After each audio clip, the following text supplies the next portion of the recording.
You feel it, don't you? The voices leaking through the cracks.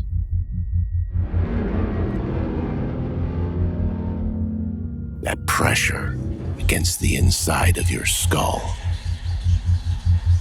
You didn't find Mad Tales. Mad Tales found you.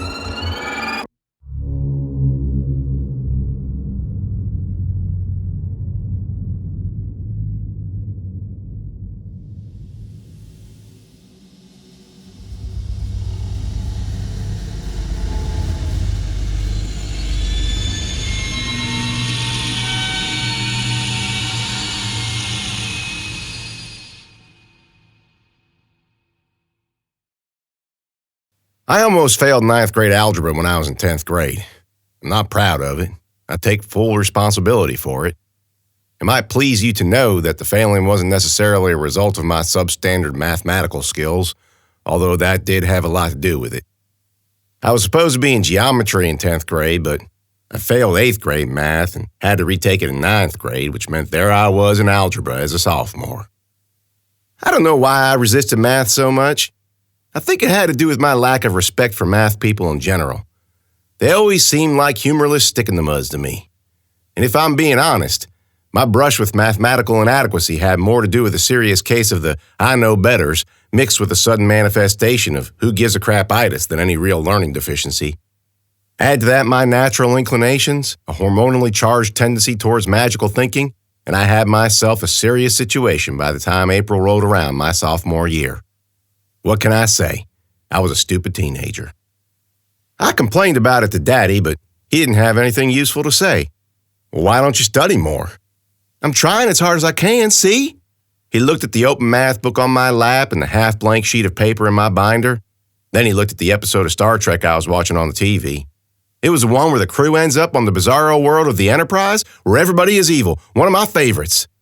All I see is a little girl watching that brain melter and ignoring her homework. I've got some problems done. Watching TV helps me calm down. It does. Amanda, either you turn that thing off or I'm going to have to throw it out the back door. No, you won't. You won't be able to watch your stories. Generations don't air no more, Amanda, so the joke's on you. Well, what about football? You really want to test me on this? I knew better than to push it any further. Sorry, Daddy. Yeah, you will be. Now turn that thing off. Yes, Daddy. As you might have guessed, my magical thinking did not work out in my favor. And come May, Daddy made me stay after school for tutoring. By 8th graders. Seriously, Daddy? You might as well stick a gun in my mouth. I'm not going to let some diaper-wearing middle schooler teach me nothing. It ain't like you got a lot of options here, Amanda. Why are you so busted up about it anyway? Because they're 12 years old, Daddy. It's embarrassing. Well, you want to know what's going to be more embarrassing? When you have to repeat Algebra 1 as a senior. But help is help, Amanda. Don't matter what size package it comes in. Help is help. Easy concept to understand, not an easy concept to embrace. People, especially Americans, and especially Americans who live in Spotsylvania County, Virginia, like to think they can get through life on their own accord without help from nothing or no one based on no evidence whatsoever. For some reason, when one of us manages to do something all by our lonesome, we all think that's the way to do it. Don't matter what it is. Build a house, win a game, pass a class. But that's all a lie, because ain't nobody ever truly done something alone. Not when you really drill down on it. The truth is that everybody in the whole world needs each other. Every last one of us, plain as day. There ain't no other way of saying it. August was the armpit of summer. Hot, steamy, wet, and terrible. That year wasn't no different. If anything, it was worse. Late summer has a smell to it, you know? Musty and moldy and dank. The culmination of 5 months of heat and thunderstorms sitting around in still water puddles and drainage ditches and holes filled with rotten leaves. Multiply it by 1/2 and you got what I was dealing with. And the bugs are up there anti too, I'll tell you what. I was used to the flies and cicadas, but now there were clumps of gnats buzzing all over the place, swarms of them the size of beach balls. Except for by the canal path or in the still pockets of the river, we'd never had that much of an issue with them down here. Not no more. One morning, in the middle of the month, I walked out of the front doors of Cortland High School and right into a fat patch of them. I should have known better. I've been walking out that door for almost a month, and it was like to be the 100th time I walked straight into a patch of bugs. I started to sweat as soon as I left the building, and based on the thermometer hanging on the brick wall of the overhang, it was going to be a barn burner. It was already 88 degrees out, and the humidity made it feel at least 10 degrees hotter. Now that the cooler weather was supposed to be coming, I'd volunteered to prep the beds out by the rear building and plant garlic out where the beans and broccoli and Brussels sprouts was near close to picking. I paused there in the shade, enjoying the morning as best as I could. A warm breeze blew in from the stadium, bringing with it the smell of the hay drying on the old football field. I heard children squealing from the practice field to my left. Marquand was out there watching them, armed to the hilt. He had a rifle slung over one shoulder, a pair of handguns on his hips, and a knife and a baton on his belt and a bandolier strapped across his chest half filled with bullets. I'm glad he was the one who volunteered for that. Babysitting wasn't my thing, even when I wasn't armed. I wouldn't trust myself around all them irritating kids if I was. The door behind me opened, and out came Frankie, my savior. That's how she wanted me to see it. It was her that found me huddled out in the corner of my old basement, shaking and hallucinating and crying, and it was her that drove me the 9 or so miles from the farm to Cortland High School, and it was her that reminded me of her heroics on a daily basis, if not out loud, then with subtle jabs and a generally condescending attitude. Man, when it came to that girl, I swear there wasn't enough antacid in the world for me. "How's our little trooper doing today?" she half sang, finishing with a nervous laugh. "I'm better, Frankie, thank you." I didn't even look at her when I said it. I couldn't. It was all I could do to keep from gripping my teeth. Frankie strolled out into the drive, holding her hands to the sun and swishing her hips. "You must be awfully happy I found you out there with a day like today greeting you. So sunny and beautiful." "I'm thinking I'm going to sweat off at least 10 pounds out there in the garden." "Nope, not today." Yeah, today." "You're coming with me. Alani's orders." Alani. Alani was the de facto leader of whatever this place had become. Village, town, fortification. I'd knew people like her before. Alani was a serious person. Serious people got things done. Serious people didn't take no guff. Serious people had no time for foolishness. She reminded me of a school administrator, which was fitting, I guess. "What for?" I asked. "I gotta get the garlic in the ground." "You said you knew a guy who owned a gun shop, right?" "Blue, yeah, he's dead. Shop's cleaned out." "Don't you think I already looked?" "Alani wants you to do it again. Says if he was as much as a survivalist as you say he was, then you might have missed something the first time around." "Like what?" "I don't know. That's what we're going to find out." As critical as Alani as I could be, she was the one who relieved the National Guard Recruiting Center of all their APCs and supplies. And she was the one who knew them APCs could run on diesel. And she was the one who went around from gas station to gas station, filling up tank after tank and gas can after gas can. And she was the one who drove them all back and formed a ring around the campus and went out and got car after car after car and did the same thing until there was a wall 2 cars deep circling the school and its fields and parking lots. So it ain't like she's entirely stupid. Blue was a survivalist. She was right about that. Maybe I did miss something. So that's how I ended up heading back out into the darkest depths of Spotsylvania on a scavenging mission with a girl I could barely stand. That would be Frankie for all of you who wasn't paying attention. I'm sure you can understand why I was conflicted about that arrangement. At least she didn't drive like an idiot. The roads that wove back through the woods to Blue's shop were twisted and turned in places, and the switchbacks could be unnerving. Given my daddy's penchant for weapons and such, it might surprise some of you to hear that I'd never rode in a military vehicle before. Here's my review. It was hot and uncomfortable. I guess the price of armored plating was sweating a sore butt. I watched the woods blur by the barred window, thinking. "You never did tell me why you came back to the farm," I yelled. Them trucks was loud and cranky. Frankie said, "What?" I raised my voice. "That day you found me. What were you doing back there?" "Same thing we're doing today, scavenging." "You was looking for my gun safe, weren't you?" Frankie slowed down as she took a tight turn. Didn't speak again until we were straightened out. "We didn't think you needed any more." That's all either of us said for a long minute. Plenty of questions crossed my mind, though, not the least of which being, kind of like you didn't need Timmy Carter anymore, huh? I knew better than to bring it up again. I'd done it before, about a week after I was rescued. I asked her if she missed him, and all she said was, "Oh, honey, He was sweet and all, and left it hanging there. Damn. I guess love is a fickle beast, ain't she? But you can be damn sure I hadn't forgotten him yet. As soon as I could, I was going to hit Hangnail's farm myself. The girl was about to find out exactly what it meant to piss off a Jett. I said it before. Daddy didn't raise no bleeder. We got to the intersection at Route 1, and boy howdy was it a mess. Shells of cars, bodies on the shoulder. We had to go around a blockade of tanks that were blocking the sign for the new high school, ended up off-roading it through the bush, crossed the Nye River, and made it all the way to Mattapony before we decided to try and get back on the pavement again. There was a bridge there, an old one, with wide stone pillars sinking into the water and an old crumbling concrete wall. It was covered in weeds, and it looked like it would fall over if anybody so much as blew on it. People in your county sure don't like to take care of their infrastructure, Frankie said. It's just an old walking bridge. Plus, if you didn't know it, we got ourselves an end-of-the-world situation going on. Sweetie, that bridge was falling apart long before any of the hives landed. Don't call me sweetie. That's what you're worried about? I swallowed my acid. How about we keep driving? I'd like to get the blues and back before the sun goes down. Over that thing? No way. I hated to agree with her, but I had to. It'd be one thing to die during a fight with an alien invader. That seemed noble and valiant. Getting crushed to death because Spotsylvania County didn't want to raise his taxes didn't. But, like I said, it was a walking bridge and way too narrow, so the only way across was to go down into the bed and climb the embankment on the other side. I opened my mouth to say something, but Frankie already popped the APC into gear. I got it, she said, and she steered the car forward. The water was low and easy to cross, but getting up the other side was a bit of a challenge, mainly because the embankment was covered with leaves and lined with trees. And even though the APC was made for that kind of thing, it felt like it would flip backwards with every foot we climbed. I don't know exactly why I did what I did next. I got a feeling that we were being watched, I guess, or maybe I just wanted to see if the wheels were going to get caught in a mud slick and spin us into a wipeout.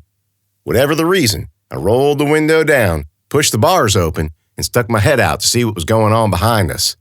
And sure enough, the wheels were kicking up dirt and weeds and mud, all of which splashed in the water behind. But that's not what caught my attention. What caught my attention was a slash of bright colors from the woods on the other side. Blues and reds and yellows. I knew exactly who it was. I thought. Not today. I yanked on the handle and popped out of the door, dropping about 5 feet farther than I estimated and landing on my heels on the edge of the water. The old break in my leg flared up again.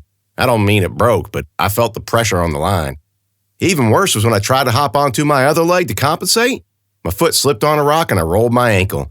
Amanda! Frankie yelled. Get back in here! I looked all around me, biting back the pain, looking for them little blobs of primary colors, but I didn't see nothing but green. I splashed across the water and up into the other bank, stomping around and kicking up leaves. I know you're out there, you little hobgoblins! I pulled out my gun and stomped farther in. It was a loaner from Alani, a little .22. Tiny, yeah, but enough to stop one of them creepy melon heads. Frankie revved the engine behind me and honked the horn. Amanda, are you coming or what? I waved my arm and squatted forward. Something rattled in a bush a few feet away. Or someone, I should say. The weeds were thick and tall, almost reaching my chest. I wasn't going to be nice this time. I was going to throttle whoever it was, wrap my hands around its neck until it told me what that crazy doctor shot into me. One more step. I was reaching for a knot of weeds and bushes, about to pull them aside, when I heard something that froze my bowels. It was a hiss and a clicking sound, like a snake. Then I thought, hold on. You trying to scare me? I said. Well, how's this for a scare? And I pushed the weeds aside and jumped forward, gun out, and a big green scaly thing leaped at me, all teeth and fang and claws. I screamed and fired off my .22, and I tumbled to the side. It scrambled up to me on its spindly legs, mouth wide open, and I near about soiled myself. It looked like a combination of a snake and a spider. It reared back on its hind legs, exposing its underbelly, and I fired all the bullets I had into it, and blood and gook splashed all over me, and it squealed and fell, and I got up and ran for the APC. Frankie had backed down into the water and gotten out, and she was already running toward me when I came limping up out of the woods. Run! I yelled, and we both sprinted back to the APC. I lurched for the passenger door, which was still open, hopped in and yanked it shut. Frankie jumped in on the other side, and she slammed it into gear and stomped on the gas, but the tires only spun in the water, and before we could move another inch, a roar sounded out from above us. Go! I yelled. Frankie put it in reverse, backed up a few feet, and put it back in first.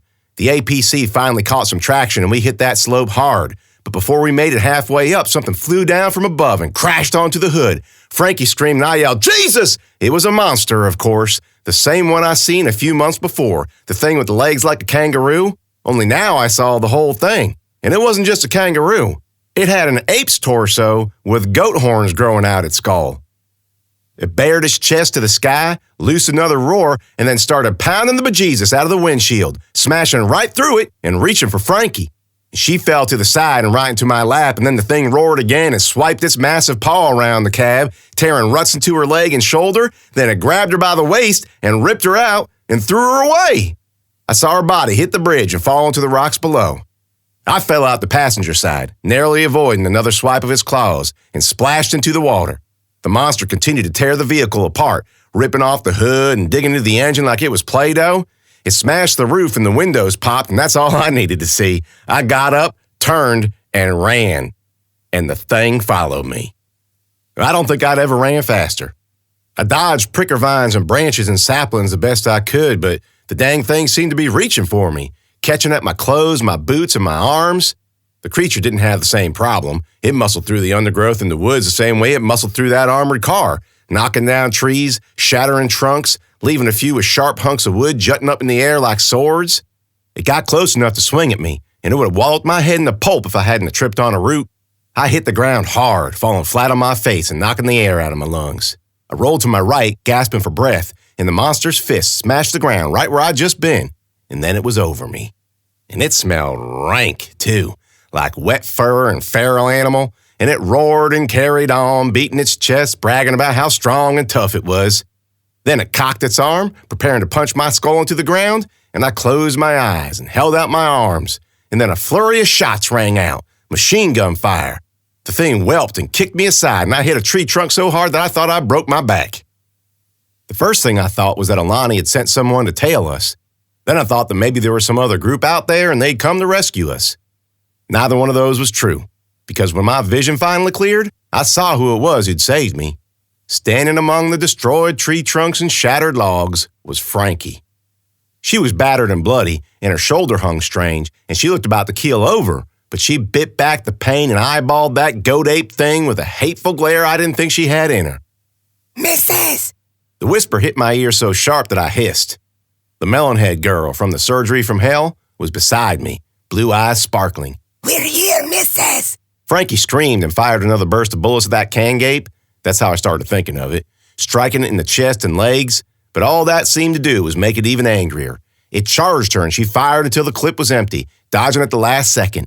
"Watch this, Mrs.!" the melonhead said, and she put her hand to her mouth and made a weird ululation, and out of the woods charged dozens of blobs of primary colors. Melonheads, all of them. She joined them as they swarmed up the cangape and started beating it and stabbing it with all kinds of weapons. Some had scalpels they must have stolen from the doctor, some had kitchen knives, and some had spears they'd carved out of branches. The cangape roared and flailed, and the melon hands dug in with their claws and hung on for dear life. It reached back and flung a few off, but for every one it got rid of, 2 more took its place. They gouged out its eyes, they sliced the back of its legs, they stabbed it in the neck. It grew weaker and weaker, finally falling face first and impaling itself on one of the shattered tree trunks it had created with its own fists.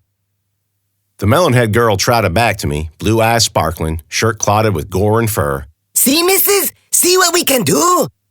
Then she put her hand to her mouth again and made the ululation, and the other melonheads scattered back into the woods and were gone. "Wait!" I called as she turned. "We can't be late, Mrs. He will be angry." "But I don't even know your name." She smiled at me with her pointy, blood-stained teeth. "Berenice, Mrs." And she ducked back into the brush and sprinted away to join her friends. "We misses the missus! Missus comes and sees us!" To say Frankie was messed up was an understatement. Broken ribs, broken foot, broken leg, broken pride.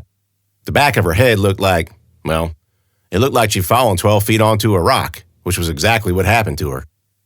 And for all her girly-girlness, Frankie was a tough old girl, wasn't she? Tougher than I thought. I should have known. She survived the first Hive invasion, didn't she? Survived Mother Absalom and my no-good Uncle Zeus. I draped her arm over my shoulder and we gimped back to what remained of the APC. There was a first aid kit in one of the side compartments, and even though the vehicle was mostly crushed and the compartment door bent and hard to open, the kit was still pretty much intact. I cleaned out her head wound and packed it and wrapped a bandage around it. I wrapped her foot too, just to put some pressure on it, but there wasn't much I could do about them ribs or the leg. It wasn't first-rate hospital care, but it'd have to do. You're going to have to stay here, I said. Okay. I'll put you in the cab and head back to Cortland. It's crushed. The back's still good. Door's broke, but I think I can get it open. I did. Found a pry bar in a different compartment and wedged in and hung and yanked and pulled until it finally gave. If it wasn't for the fact that the can gape had already compromised the shell, well, I don't think I'd have been able to do it. But there you go. Getting her in took some doing and some screaming, mostly on her end. When I got her as comfortable as I could, I put our canteens in on the floor and clapped my hands. I better get going. It'll take a couple of hours to get back to the high school. I'll rustle up a crew. Get back before dark, okay? All right. Don't leave me here. I won't. I turned to leave and she said, Amanda? Yeah. I really did like him, you know. Who, Timmy Carter? Do you think he's alive? No. I started off again. Amanda? Yeah. Those things, what were they? Well, which ones? Those kids. I don't rightly know. Daddy said they'd been around since before he and Zeus were little. Their heads were so... Yeah, I know. I kind of think of them as melon heads. Melon heads? She laughed a little and started coughing and holding her ribs. Oh my, that hurts. Broken ribs do that. They seem to know you. It's a long story. I'm just glad Berthold wasn't with them. Berthold? Never mind. Anyway, they helped us. I know, but they were so small, though, and strange. Help is help, Frankie. Help is help.